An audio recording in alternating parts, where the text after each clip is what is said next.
Welcome to Servant Crafts YouTube channel. If you're new here, we're glad to have you. We hope you explore some more of our videos. As you can see here, I have just received some beautiful antique recreation counted cross-stitch needlework from my good friend at Needlework Press, Vicki. She has completed the cross-stitching, as you can see here, and it is my turn to work on this beautiful piece by giving you a demonstration of how to finish it, how to put it together into an actual pin keep. So here is the needlework. As you can see, there is a front side and a back side that we're going to use. And here is the template, or kind of the patterns that we're using. Depending on the linen you use, you will have a slightly different shape. And the construction or the finishing will be exactly the same no matter which shape you use. So we'll get going and we will give you a step-by-step demonstration of how to put this beautiful needlework together to become the pin keep that it is a recreation of. Here, Vicki has provided me with a paper photocopy mock-up of how she wants the pin keep to be put together, the placement of the front and the back. And that's really, really helpful for me to know exactly what I am going to end up finished with. So also in the description, you can access, or if you want to print off, a list of the steps that you will use to create this pin keep. The first thing you're going to do is to separate. You're going to work on only one side at a time. So I have got the front side of this sampler laid out and ready here. And the first thing I'm going to do is I'm going to go to the very edge of the stitching, which in this one you have to really look closely because that edge, that final outside edge stitching, is a brown color and so it can be hard to see. Now it's time to mark the actual needlework with the lines that we are going to be using to guide us in this assembly. And the first thing we're going to do is mark 1/4 of an inch. And so I've got a seam gauge which I have set exactly to 1/4 inch, and I have my chalk rolling loose chalk marker. I like that marker a lot. You can put any color chalk in it. You can refill it at the fabric stores, or I'm sure online. I can put a link in the description for both the seam gauge and the chalk marker if you don't have one. I use white for this first 1/4 inch line, and again, you have to be very careful to make sure that your seam gauge is lining up and is level with the needlework that you've got there. And I mark each corner and with the white chalk, and I am going to be doing more than one set of markings, so that's important that this marking is with one color and your second markings are going to be with another color. Then after you make the lines on each of your sides and your corners, then you're going to come back with a ruler and connect all those lines so that you have not just dashes, but you have really a full line to work with. I do like to use this metal ruler because it does give me a nice sharp line. And I kind of go back and forth with my chalk marker to be sure that I get a nice line. Now again, this is chalk, so it will gradually, just be shaken off as you manipulate the fabric. So that's why I like to give it a nice, good kind of back and forth line to give me a good line. And then I'm going to rotate the fabric because I like to have my chalk and my seam marker and things on one side and not working kind of backwards to me. So I spin the work around and do the other side in exactly the same way.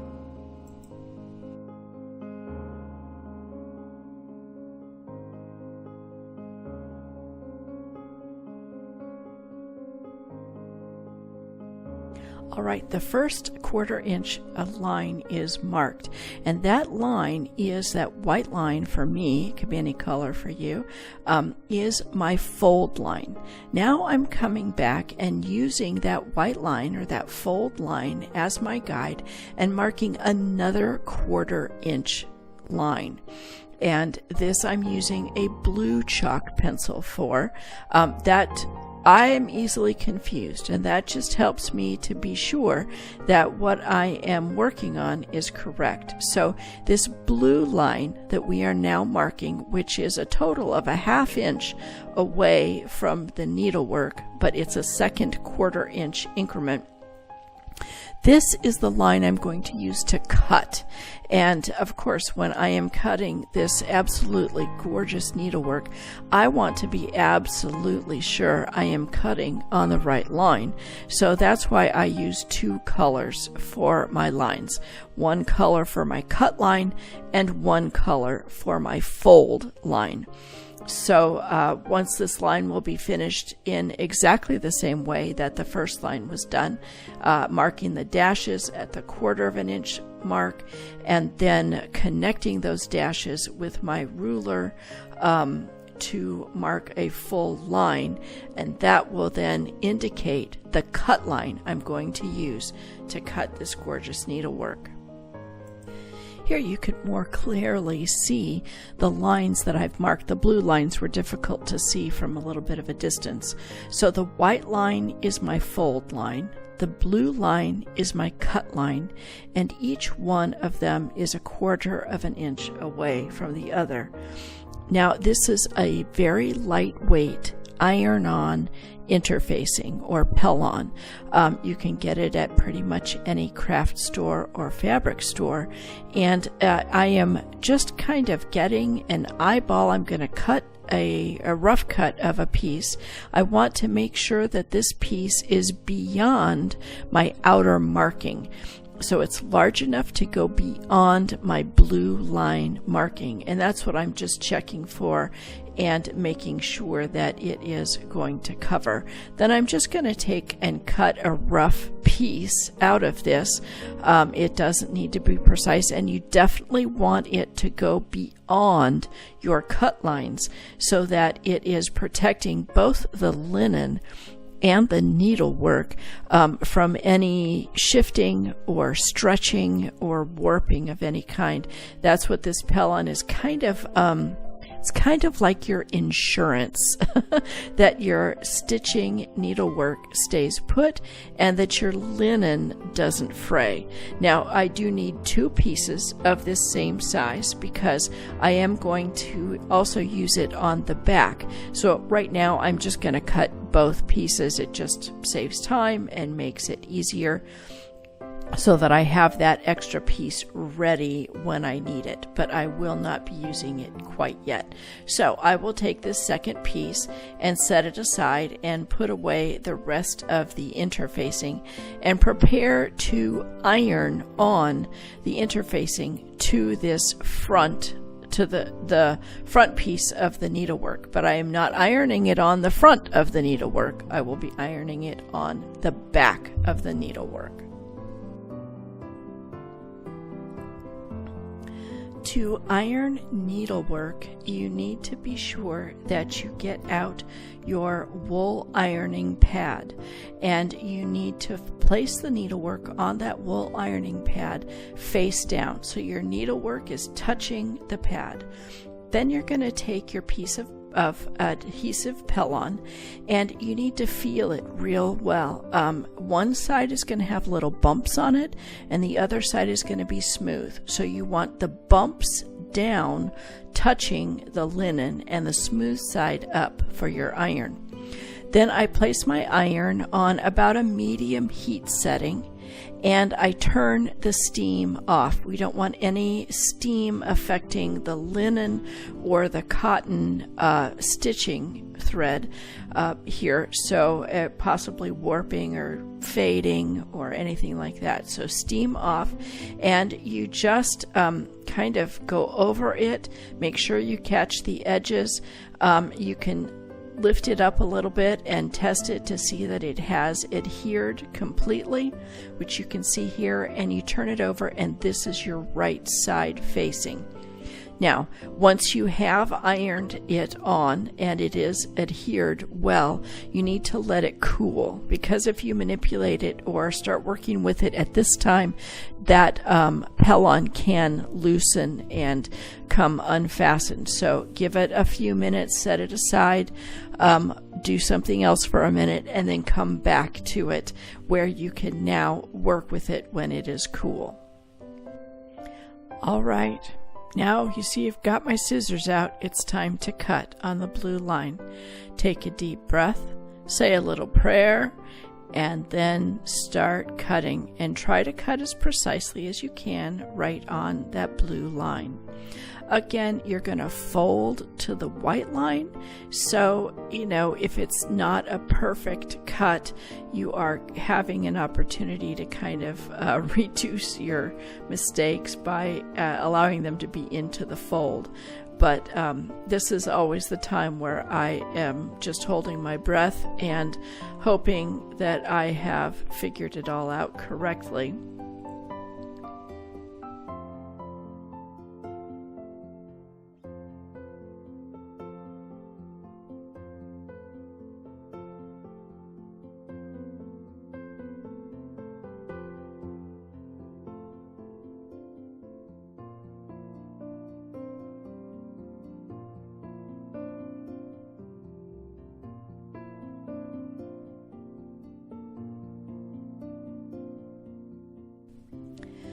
This step is probably one of the most critical steps to ending up with a really high quality finished needlework.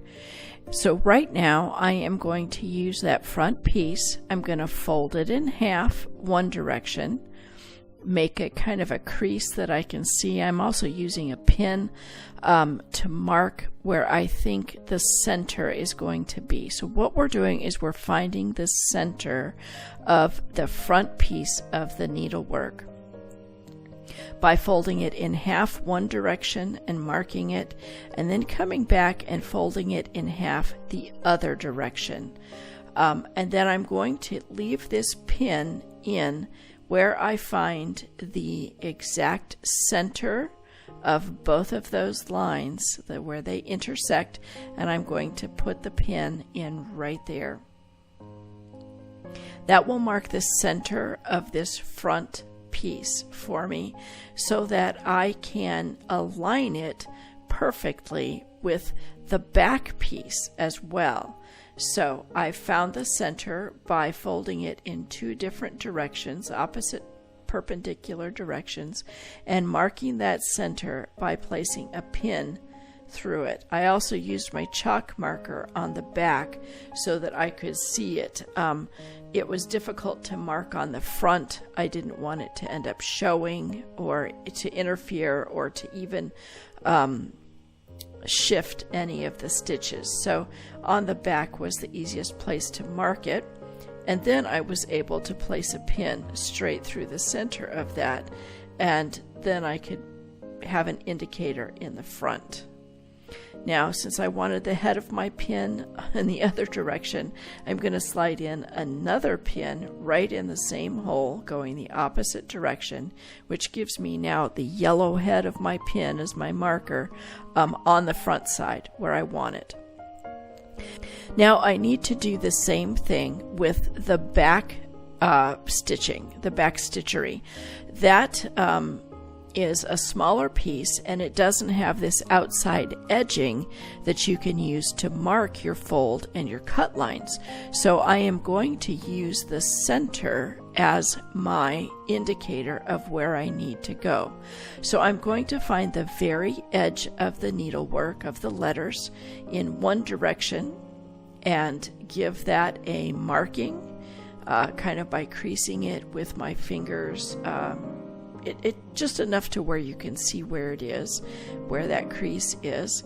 And then I'm going to fold it in the opposite direction, and the intersection of those two folds is going to give me the center of this needlework. And I'm just simply using the the needlework itself as finding the center. So the top line is going to line up with the bottom edge of the bottom line, and that is going to give me a place where I can fold and give it a little crease. And I'm not using an iron. I do not want these folds to be anything that's kind of permanent. I just want them to be very temporary, long enough for me to be able to find the center. And now you can see the intersection of the two is right there, and I can place the head of my pin there and then line it up with the front piece, the head of the pin there, and that gives me a marking for the interfacing for the template that Vicki has provided in your kit, and you'll see that the template is actually a little bit larger than the actual piece. Now I was able to mark the space in between the letters, allowed me to place a chalk mark on the words for the needlework for the back. So that meant that I didn't have to keep the pin there, that I could see it. And so now we are going to do the same thing with the back letters as far as the interfacing is concerned. Put your front side of your needlework down, touching your wool ironing pad.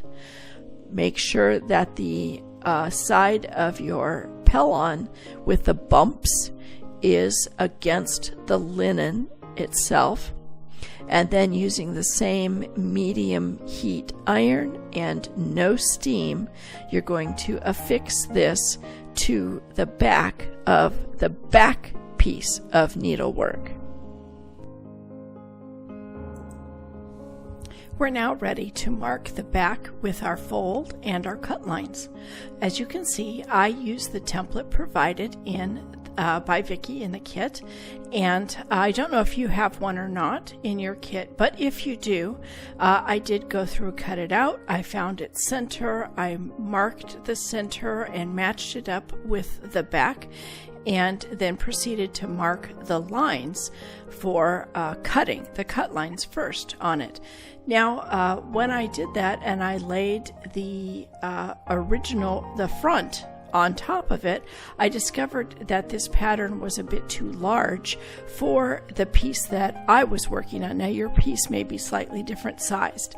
So what I chose to do after finding this is I laid the original piece, the front piece, lined it up, matched the centers, and made sure it was straight, and then I used it to mark my outside cut lines, and then was able from there to mark my 1/4 inch inside of that as my fold lines. Once again, you're ready to cut. So take a deep breath, say a little prayer that you have marked everything correctly, and go ahead and cut along your blue or whatever color you used, cut lines.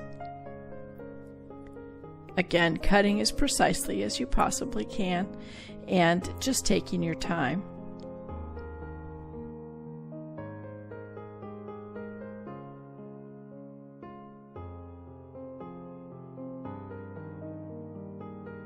Now it's time to check and make sure that both front and back line up.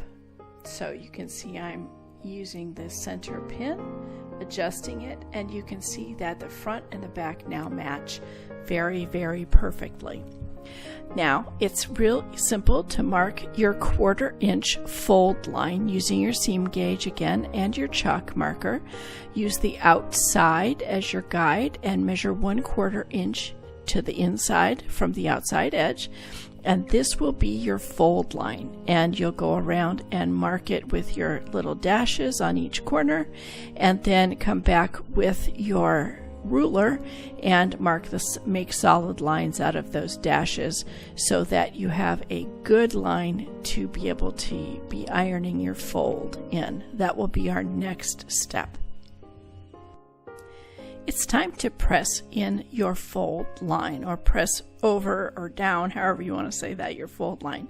So you need to have your iron hot and ready, and you need your wool pressing mat out as well. The iron would be at about the same setting. I still no steam at all, but you may want to tweak it up a slightly bit higher, maybe to, medium high, possibly, in order to do this. But not more than that. I left mine on medium and it works just fine. So you're I start with the long edges, and I turn them over, up right along the fold line, just like that, and then bring in my iron and just let my iron rest on it for a bit. I vibrate, move back and forth a little bit, just so that the material doesn't get too hot, and then move on to the next opposite longs, or the next longer side. I save the short sides for the last, and that does allow you to kind of get an extra press on a little bit of the longer sides. So you're going to go around on all 4 sides first, 4 long sides, then come back to your 4 corners and get those pressed down. And you're going to do the same thing with the other piece, either the front or the back, whichever one you decided to start with, and work your way around. And then we'll have the next step. Once you have both pieces pressed and all the sides are pressed to the fold line, then you will be ready to start with the next step.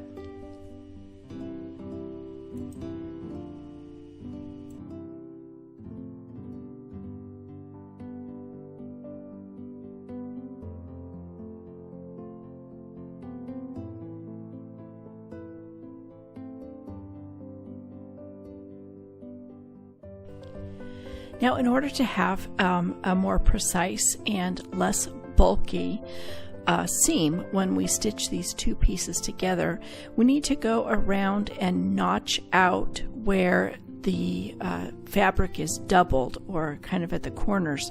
And you only want to notch about 1/8 of an inch. So you want to leave at least 1/8 of an inch, or half of the fold there. And as you can see, when you fold it back down, the bulk is removed and the 2 edges come together.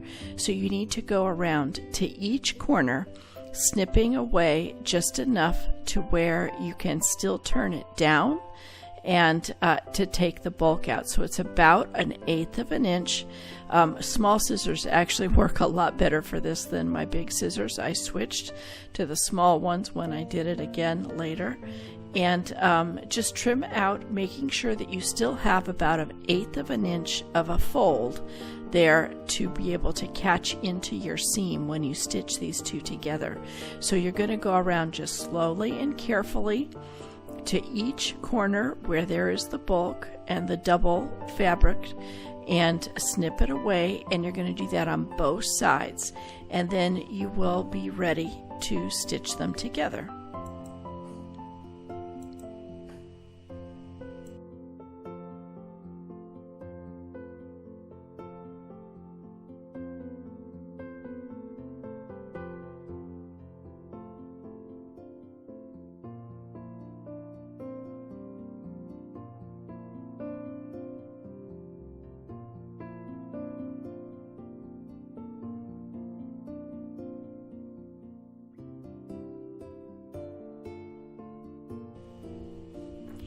Now you are ready to prepare to stitch them together.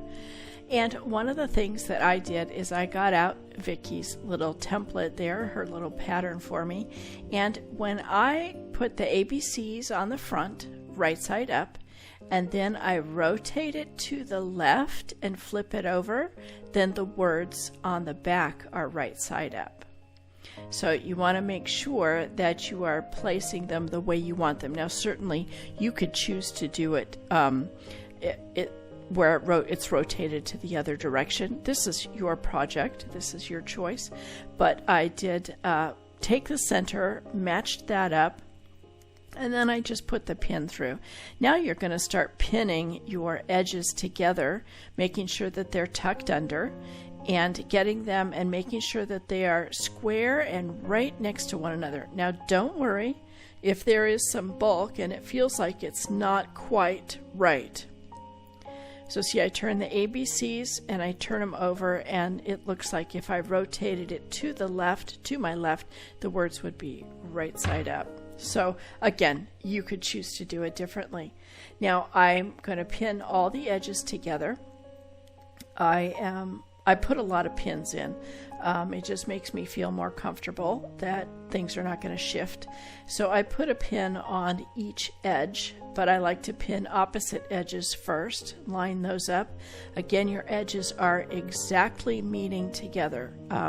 There's no overlap, there's not anything. The folds are folded in and under, and the corners all meet. So you can put as many pins or as few pins as you like to make sure that your work doesn't shift as you're stitching. And then one thing that I always do is I choose the place where I am going to leave it open so that I can place my filling, whatever your filling material of choice is. I choose a corner that is usually on the bottom somewhere or on a side, and I try to choose the least kind of conspicuous spot. Now in this particular project it really doesn't matter because you're stitching all the way around when you finish, and your stitching is all a whip stitch on the outside. Sometimes your stitching changes to a blind stitch after you add the filling, but in this case you will not, so it doesn't matter. But I choose my space for adding my filling, and then I place a pin there going the opposite direction, so not like I'm going to sew, but like parallel to my seam. And I always pin my seams perpendicular to the seam. That was just how I was taught, and it makes the seam less bulky. But when I get to that spot where I'm going to fill, I put my pin in parallel, and that stops me. That's an indicator for me that that's where I'm going to start and that's where I'm going to stop, and that allows me to just have an eyeball and not to just keep going. Sometimes I get distracted and I just keep on going around, and next thing you know I haven't filled it. I've sewn it all the way up. Now I have to take stitches out. Nobody wants to do that. So like I said, you can use my little trick, my indicator, to put your pin a different direction in the side where you are going to put your stuffing, whatever kind of filling medium you're going to use for this project.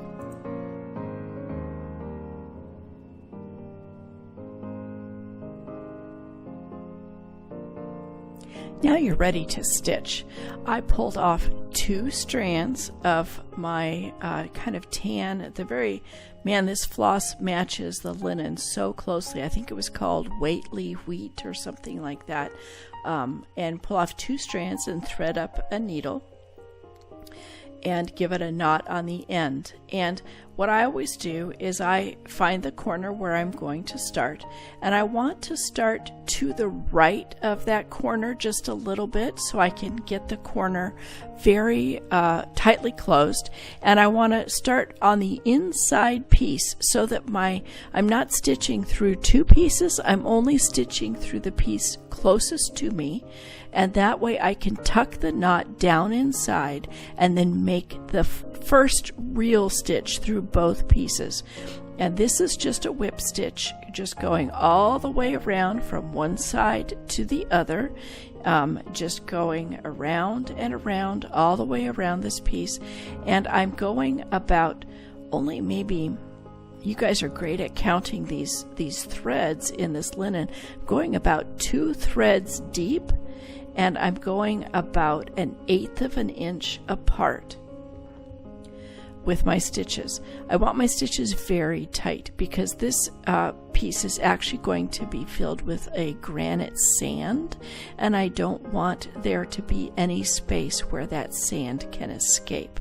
So again, about 2 strands or lines of the linen down or deep, and about 1/8 of an inch apart, very tight, and pulling my floss very tightly.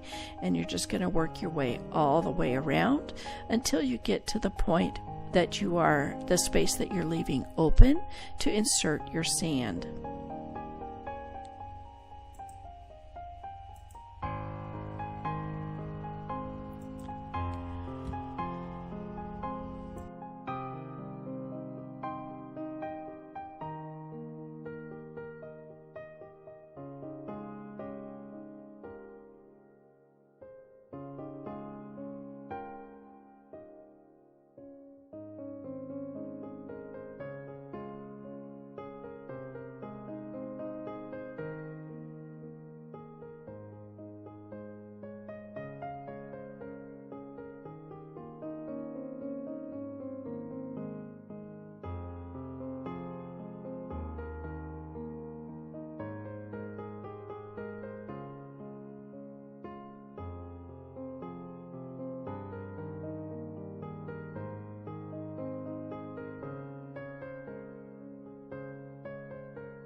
If you run out of floss and you need to thread up some more floss in your needle, you are going to, at least the technique that I use to end is I finish the whip stitch, go through, and I am going to go through the loop and pull it tight, and that creates a little knot.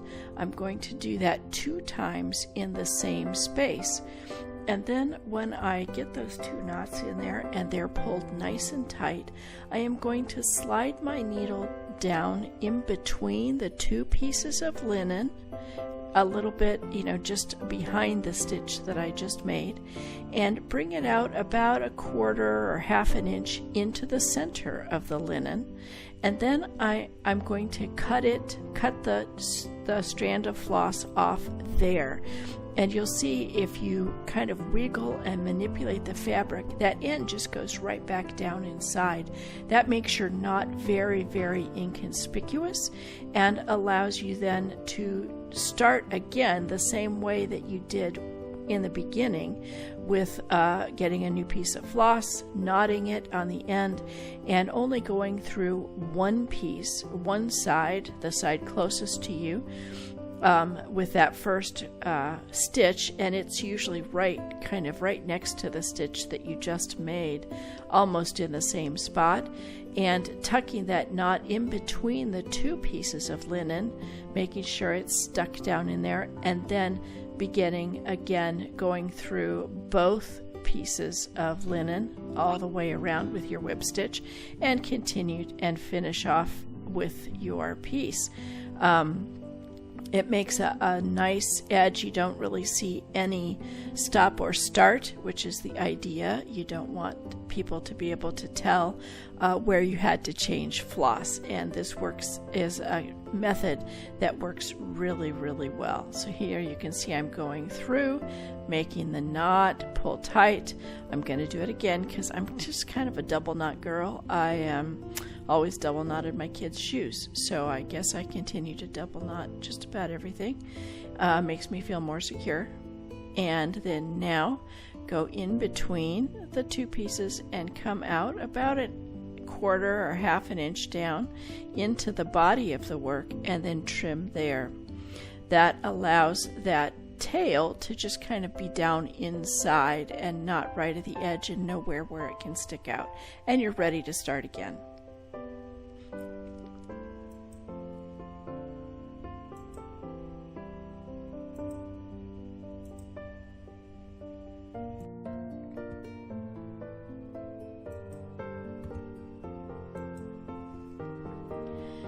I here have to give a shout out to my Minnesota neighbor way back when, Lynn. Thanks so much. You see my Bernina Pinkeep. She used to be a Bernina rep, and she gifted that to me one day when I probably said something about I don't have a place to keep my pins, and it's a great little magnetic Pinkeep. So thanks, Lynn. I'm still using it. Love you, and hope all's well.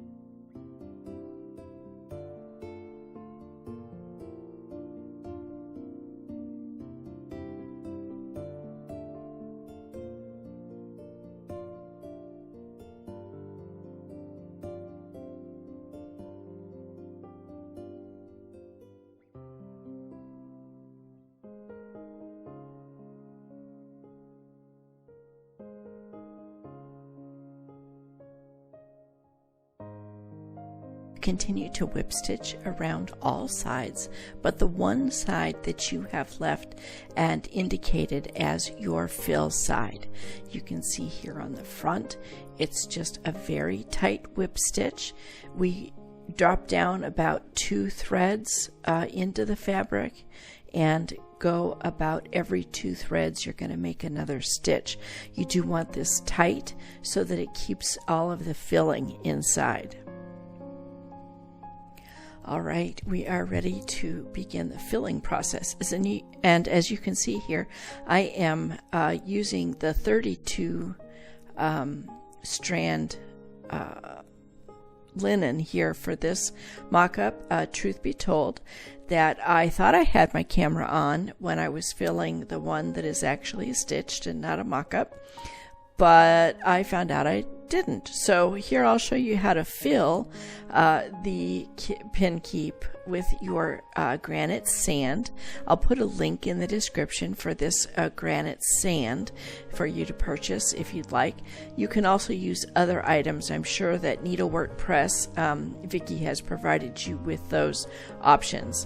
So I use just my regular standard funnel from my kitchen and a 1/4 cup measuring cup.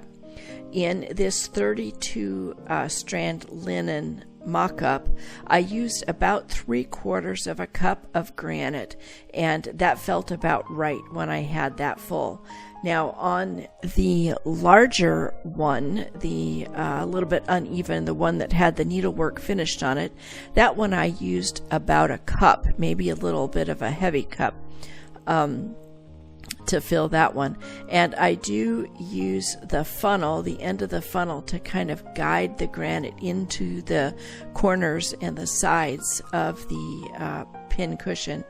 And it does flow, though, very, very well and very easily. And certainly the amount that you decide to put in really is up to you.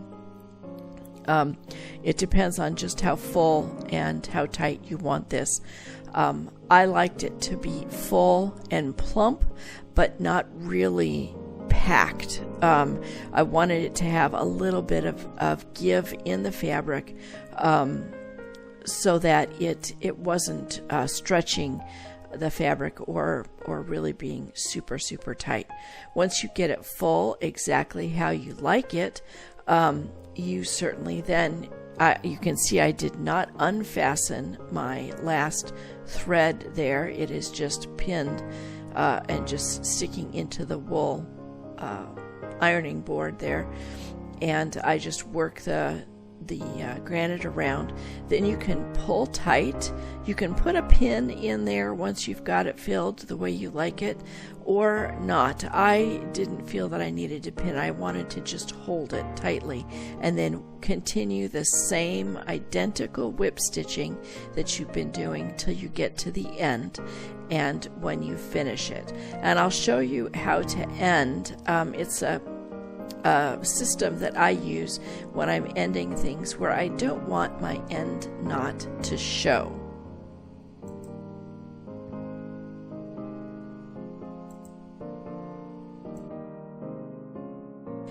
This is my finishing knot for a project like this.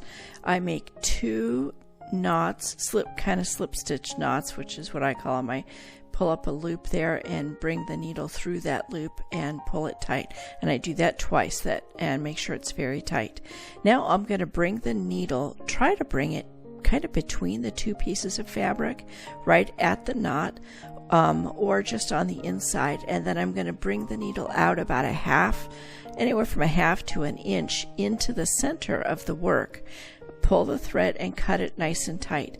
Now, if you just manipulate the bag a bit, that little tail disappears, and any bump from your knot also disappears because you've pulled it down into the work.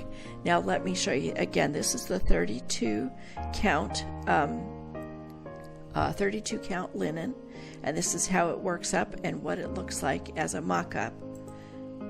This is the finished product of the actual stitched uneven linen sampler of a pincushion. You can see I just adore this. The needlework is so beautiful, but it's also almost a stress ball. It's really fun to hang on to just kind of manipulate and play with. It turns out beautifully. It works really well as a pin cushion.